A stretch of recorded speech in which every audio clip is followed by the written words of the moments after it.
Bienvenido. Continuamos con el capítulo 6 del libro Patriarcas y Profetas, titulado Set y Enoc, parte 2. El andar de Enoc con Dios no era arrobamiento o en visión, sino en el cumplimiento de los deberes de su vida diaria. No se aisló de la gente convirtiéndose en ermitaño, pues tenía una obra que hacer para Dios en el mundo. En el seno de la familia y en sus relaciones con los hombres, como esposo o padre, como amigo o ciudadano, fue firme y constante siervo de Dios. Su corazón estaba en armonía con la voluntad de Dios, pues andarán dos juntos si no están de acuerdo. Amós 3:3. Y este santo andar continuó durante 300 años. Muchos cristianos serían más fervientes y devotos si supieran que les queda poco tiempo de vida, o que la venida de Cristo está por suceder. Pero en el caso de Enoc, su fe se fortalecía y su amor se hacía más ardiente a medida que pasaban los siglos. Enoc poseía una mente poderosa, bien cultivada y profundos conocimientos. Dios lo había honrado con revelaciones especiales. Sin embargo, por el hecho de que estaba en continua comunión con el cielo y reconocía constantemente la grandeza y la perfección divinas, fue uno de los hombres más humildes. Cuanto más íntima era su unión con Dios, más profundo era el sentido de su propia debilidad e imperfección. Afligido por la maldad creciente de los impíos y temiendo que la infidelidad de estos hombres pudiera minorar su veneración hacia Dios, Enoc eludía el asociarse continuamente con ellos y pasaba mucho tiempo en la soledad, dedicándose a la meditación y a la oración.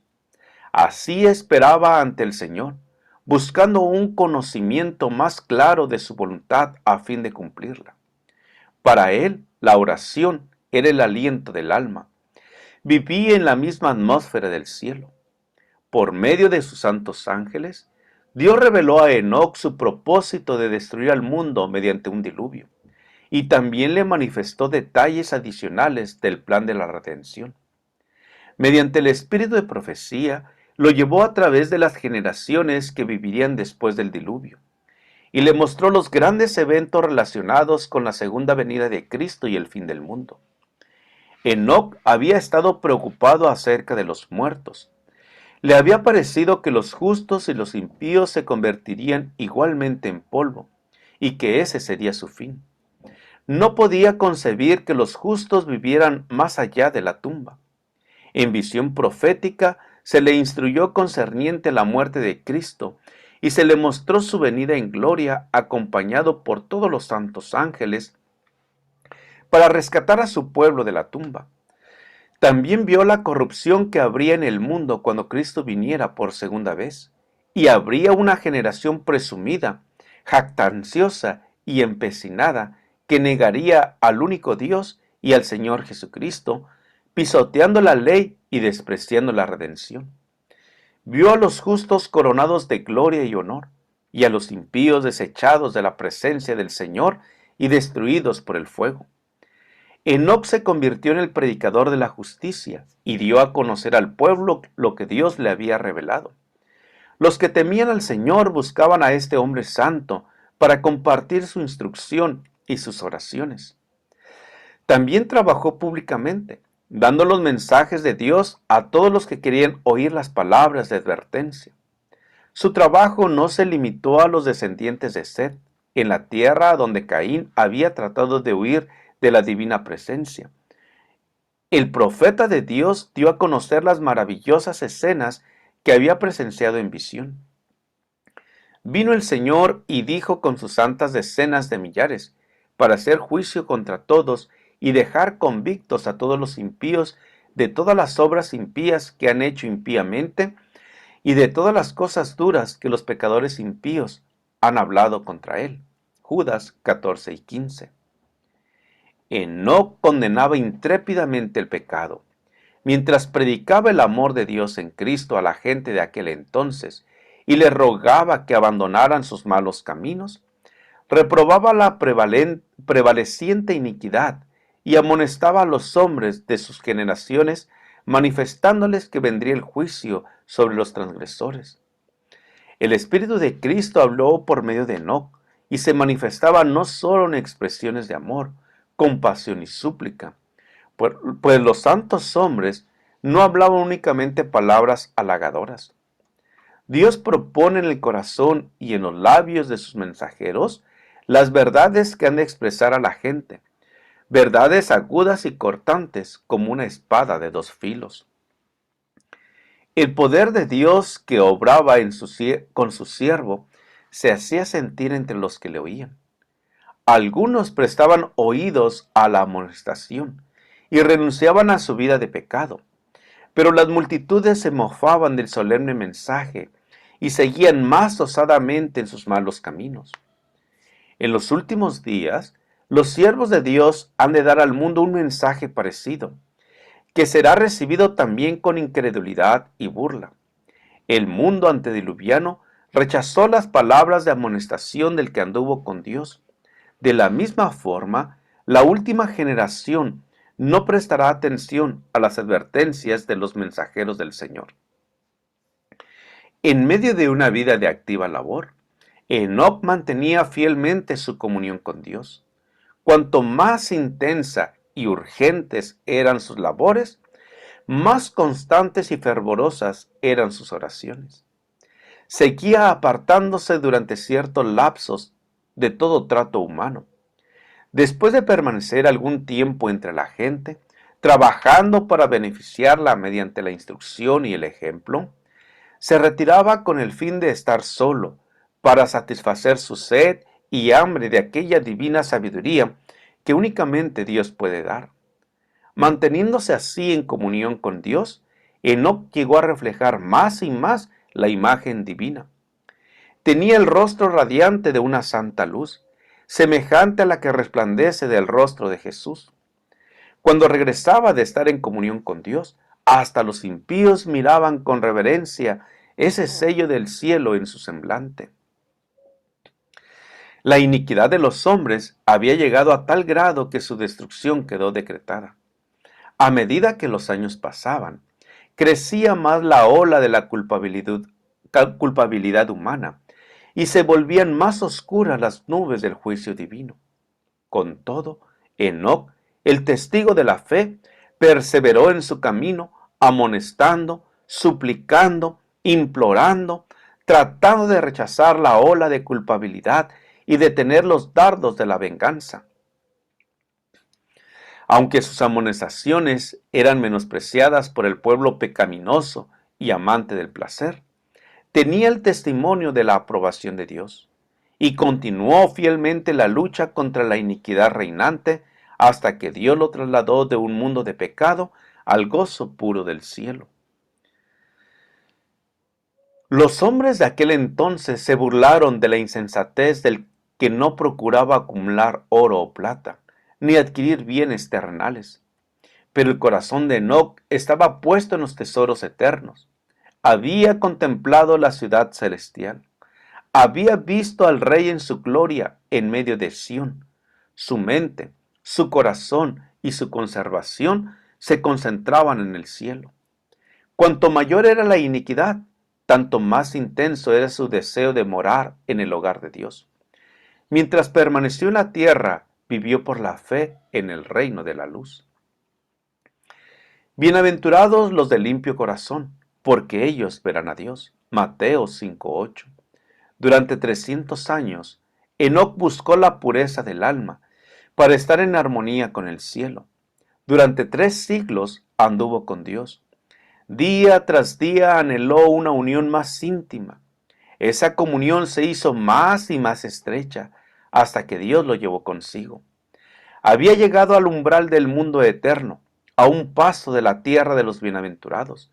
Se le abrieron los portales y continuando su andar con Dios, tanto tiempo proseguido en la tierra, entró por las puertas de la santa ciudad. Fue el primero de los hombres que llegó allí. La desaparición de Enoc se sintió en la tierra. La voz, la voz de instrucción y amonestación que se habían escuchado día tras día se echó de menos. Hubo algunos, entre los justos y los impíos, que presenciaron su partida, y con la esperanza de que se les hubiese llevado a uno de sus lugares de retiro, los que lo amaban hicieron una diligente búsqueda, así como más tarde los hijos de los profetas buscaron a Elías, pero fue sin resultado. Informaron que no estaba en ninguna parte, porque Dios lo había llevado consigo. Mediante la traslación de Enoc, el Señor quiso dar una importante lección. Había peligro de que los hombres se dieran al desaliento, debido a los temibles resultados del pecado de Adán. Muchos estaban dispuestos a exclamar: ¿de qué nos sirve temer al Señor y guardar sus ordenanzas, ya que una terrible maldición pesa sobre la humanidad y a todos nos espera la muerte? Pero las instrucciones que Dios dio a Adán, repetidas por Set y practicadas por Enoc, despejaron las tinieblas y la tristeza e infundieron en el hombre la esperanza de que, como por Adán vino la muerte, por el Redentor prometido vendría la vida y la inmortalidad. Satanás procuraba inculcar a los hombres la creencia de que no había premio para los justos ni castigo para los impíos, y que era imposible para el hombre obedecer los estatutos divinos. Pero en el caso de Enoc, Dios declara de sí mismo que existe y que recompensa a los que le buscan. Hebreos 11:6. Revela lo que hará en bien de los que guardan sus mandamientos. A los hombres se les demostró que se puede obedecer la ley de Dios, que aún viviendo entre pecadores corruptos, podían, mediante la gracia de Dios, resistir la tentación y llegar a ser puros y santos. Vieron en su ejemplo la bienaventuranza de esta vida, y su trasladación fue una evidencia de la veracidad de la profecía acerca del porvenir, que traería un galardón de felicidad, gloria y vida eterna para los obedientes, y de condenación, pesar y muerte para el transgresor.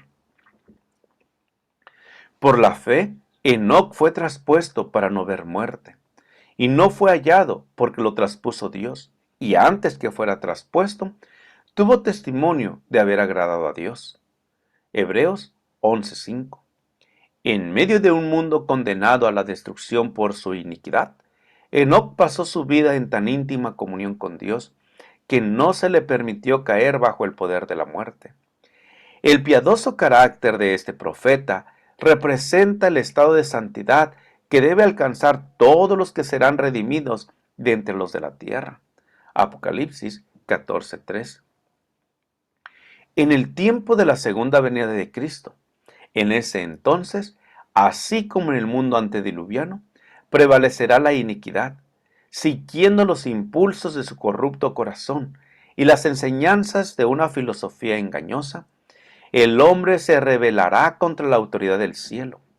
Pero así como Enoc, el pueblo de Dios buscará la pureza de su corazón y la conformidad con la voluntad de su Señor, hasta que refleje la imagen de Cristo. Tal como lo hizo Enoc, anunciarán al mundo la segunda venida del Señor y los juicios que merecían la transgresión, y mediante su conversación y ejemplos santos condenarán los pecados de los impíos. Así como Enoc fue trasladado al cielo antes de la destrucción del mundo por el diluvio, así también los justos vivos serán trasladados de la tierra antes de la destrucción por el fuego, dice el apóstol. El Señor mismo, con voz de mando, con voz de arcángel y con trompeta de Dios, descenderá del cielo. Entonces, los muertos en Cristo resucitarán primero. Luego nosotros, los que vivimos, los que hayamos quedado, seremos arrebatados juntamente con ellos en las nubes para recibir al Señor en el aire, y así estaremos siempre con el Señor. Por tanto, alentaos los unos a los otros con estas palabras. Os digo un misterio: no todos moriremos, pero todos seremos transformados en un momento, en un abrir y cerrar de ojos, a la final trompeta, porque se tocará la trompeta y los muertos serán resucitados incorruptibles, y nosotros seremos transformados. Primera de Corintios 15, 51 y 52. Y Primera de Tesalonicenses 4, 16 al 18. Mi querido amigo, mi querido hermano, Dios siempre ha amado a la humanidad y nunca lo ha dejado sin un mensaje de esperanza. Yo te invito a que te tomes de la mano de Cristo Jesús y que podamos caminar como caminó Enoc con Dios. Jehová te bendiga y te guarde. Jehová haga resplandecer su rostro sobre ti y tenga de ti misericordia. Te espero en el siguiente capítulo.